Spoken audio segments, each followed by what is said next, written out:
የቦሊውድ የፊልም ኢንዱስትሪ ሲነሳ ብዙ ሰዎች በሀገራችን ውስጥ በሚገኙ የተለያዩ የትርጉም ፊልም ቤቶች ውስጥ ያዩአቸውን ፊልሞች ያስታውሳሉ። በትዝታ ወደ ኋላ ተጉዘውም ለህንድ ፊልሞች እንደ መነሻና ምሰሶ ተደርገው የሚታሰቡትን ማዘር ኢንዲያን እና ዲስኮ ዳንሰር የተሰኙትን ፊልሞች ያነሳሉ።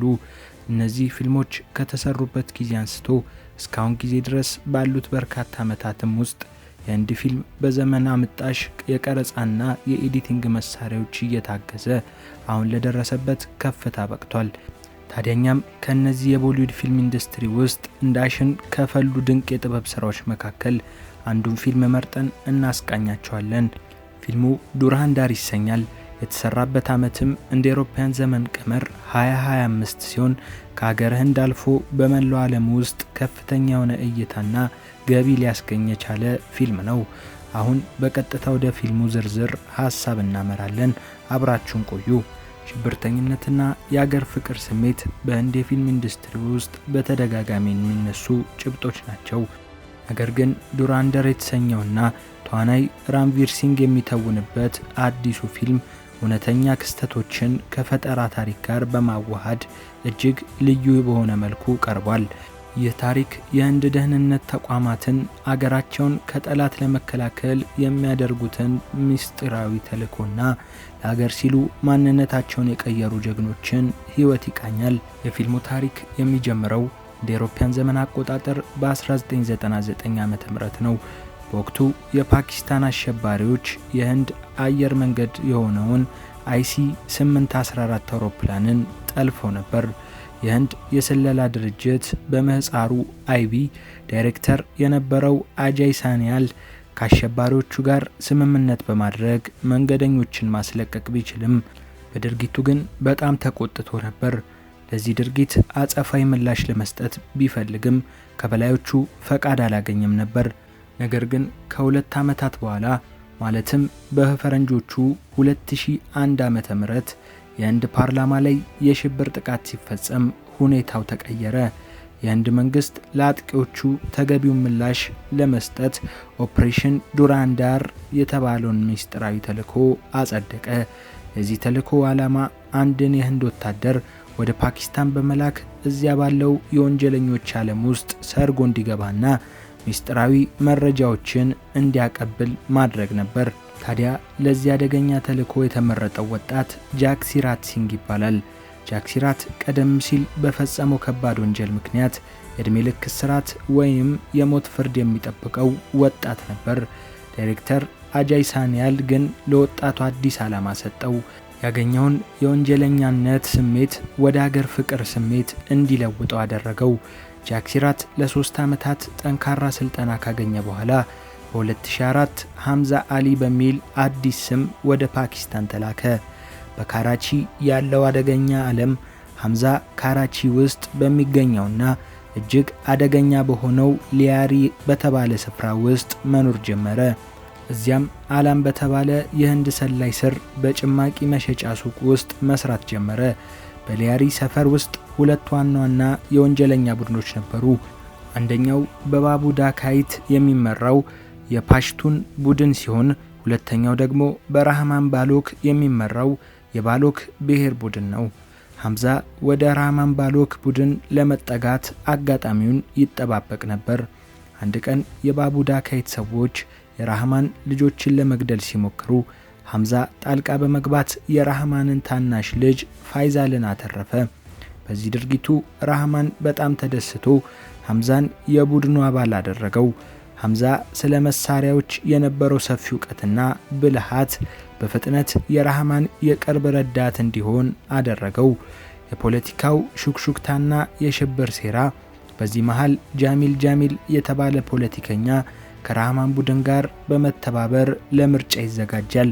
ሐምዛ ግን ትኩረቱን የራህማንን የወንጀልና የሽብር ግንኙነቶች ላይ አደረገ። በ2008 ራህማን ከፓኪስታን የስለላ ድርጅት ወይንም በምህጻሩ ISI መሪ ሜጀር ኢቅባል ጋር ተገናኘ። ሜጀር ኢቅባል በህንድ ላይ ትልቅ የሽብር ጥቃት ለመፈጸም አቅዶ ነበር። ለዚህም እንዲረዳው ከባሎቺስታን አማጽያን እውነተኛ የጦር መሳሪያዎችን እንዲገዛ ራህማንን አዘዘው። ሐምዛ ይህን ምስጢር ለህንድ ደህንነት አሳወቀ። ሜጀር ኢቅባል በጥቅምት 3 ቀን 2008 በህንድ ላይ ጥቃት ለማድረስ አቅዶ እንደነበር ታወቀ። እንዲሁም ሐሰተኛ የህንድ ኖቶችን በማተም የህንድን ኢኮኖሚ ለማዳከም እየሰሩ መሆናቸውን ሐምዛ አረጋገጠ። የ26/11 ጥቃትና የሐምዛ ቆራጥነት የህንድ ደህንነት ተቋማት አንዳንድ ከተሞችን ቢጠብቁም አሸባሪዎቹ ቀኑን ለውጠው በህዳር 26 ቀን 2008 ዓ.ም በሙምባይ ላይ አሰቃቂ ጥቃት ፈጸሙ። ሐምዛ ይህ ጥቃት ሲፈጸም በማየቱ በጣም አዘነ። ነገር ግን ዓላማው ገና ስላልተጠናቀቀ በትዕግስት ትልቁን ጠላት ለመምታት ወሰነ። የራህማን ውድቀትና የሐምዛ ድል። ሐምዛ ከፖለቲከኛው ጃሚል ሴት ልጅ ያሊና ጋር የፍቅር ግንኙነት በመጀመር የጃሚልን ሚስጥርና የፖሊስ አዛዡን የቻውድሪ አስላምን ግንኙነት እንዲያውቅ አደረገው። ራህማን ባሎክ ራሱን የቻለ የፖለቲካ ድርጅት ሲያቋቁም ፖለቲከኛው ጃሚል ስልጣኑን በመፍራት ራህማንን ለመግደል አቀደ። ሐምዛ ይህን አጋጣሚ በመጠቀም ከፖሊስ አዛዡ አስላም ጋር በመተባበር ራህማንን ለማጥፋት ወሰነ። እንደ አውሮፓውያን ዘመን አቆጣጠር ነሐሴ 9 ቀን 2009 ዓ.ም ራህማንና ሐምዛ በመኪና ሲጓዙ ሐምዛ ሆን ብሎ መኪናውን ወደ ጫካ በመውሰድና በማጋጨት ራህማን በፖሊስ እጅ እንዲወድቅ አደረገ።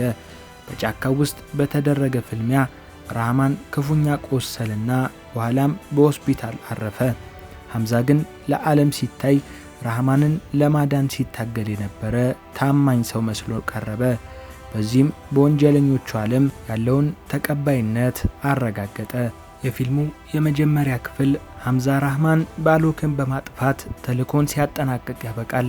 ሐምዛ ወይንም ጃግሲት ሲንግ አሁን ወደ ቀጣዩ ተልእኮ ማለትም በፓኪስታን ውስጥ ያሉ ሌሎች የሽብር መረቦችን ወደ ማፍረስ ይሸጋገራል።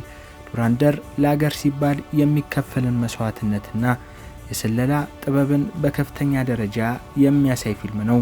የዱራንደር የመጀመሪያ ክፍል ፍጻሜውን ያገኘው በሊያሪ ሰፈር ውስጥ ለዓመታት ንጉሥ ሆኖ በቆየው በራህማን ባሎክ ሞት ነው። ነገር ግን ይህ ሞት ተራ ወንጀለኛ ሞት አልነበረም።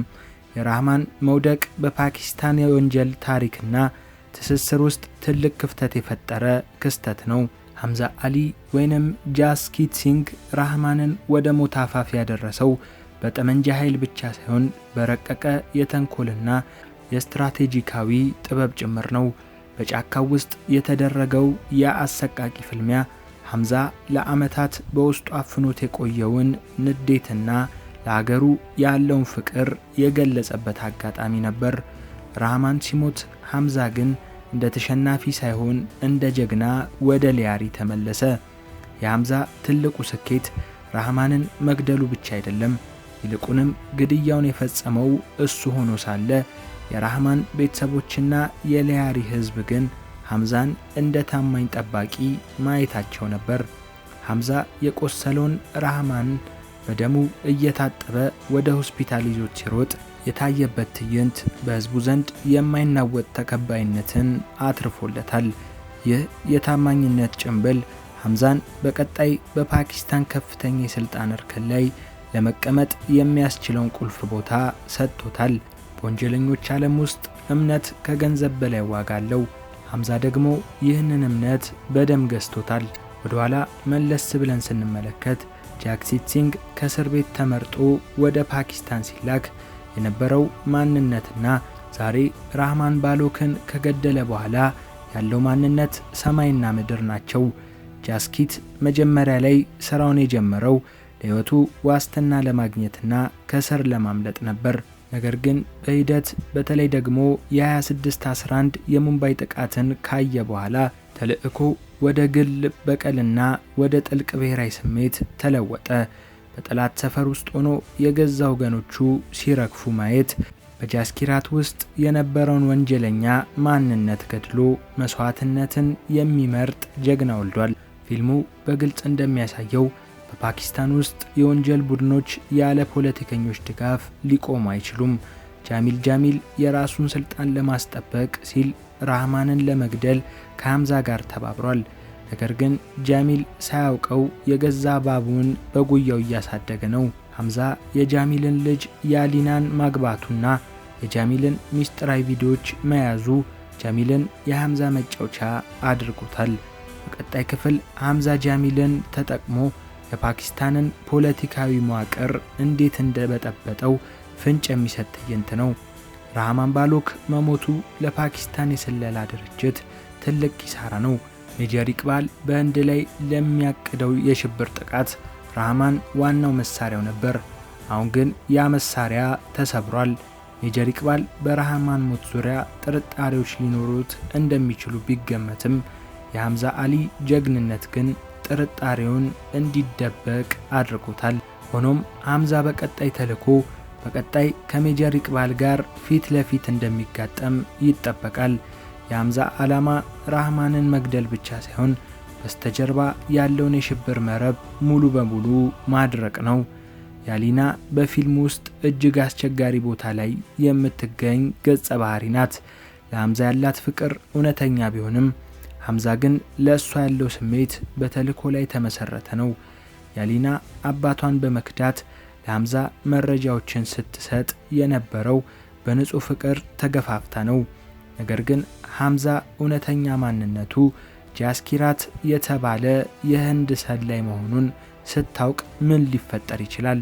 ይህ የፍቅርና የክህደት ትግል በፊልሙ ሁለተኛ ክፍል ላይ ትልቅ ቦታ እንደሚኖረው ግልጽ ነው። ዱራንዳር ማለት በህንድኛ ቋንቋ ኃያል ወይም የማይበገር ማለት ነው። ጃስኪራት ሲንግ ይህንን ስም በተግባር አሳይቷል። በጠላት ከባቢ ውስጥ ማንም በማያውቀው ሁኔታ በየደቂቃው የሞት ጥላ እያጠላበት መቆየት የሚችለው በአገር ፍቅር ስሜት ብቻ ነው። ፊልሙ ለሀገራቸው ሲሉ ማንነታቸውን፣ ስማቸውንና ቤተሰባቸውን ትተው በጨለማ ውስጥ ለሚሰሩ ጀግኖች ትልቅ እውቅና ይሰጣል። የመጀመሪያው ክፍል ሲጠናቀቅ ሐምዛ በራህማን ቤት ውስጥ ተቀምጦ የሞቱትን ጠላቶች ስም ከማስታወሻ ደብተሩ ላይ ሲሰርዝ ይታያል። በቀጣዩ ዝርዝር ውስጥ ያሉት ስሞች እነማን ናቸው? ሜጀር ኢቅባል፣ ጃሚል ወይስ ሌሎች ትልልቅ አሸባሪዎች? ክፍል 2 በጃስኪራት የልጅነት ታሪክና ወደ ወንጀል ዓለም እንዴት እንደገባ የሚያሳይ ትዝታ ወይንም ፍላሽባክ እንደሚጀምር ይጠበቃል።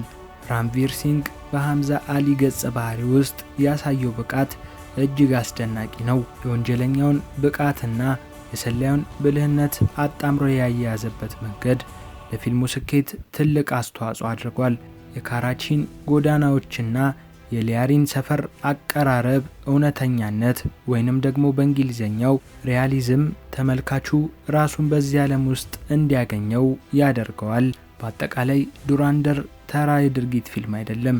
የአንድን ሰው ጽናት፣ ብልሃት፣ ኃይልና ለሀገር የሚከፈልን ዋጋ የሚያሳይ ድንቅ የጥበብ ሥራ ነው።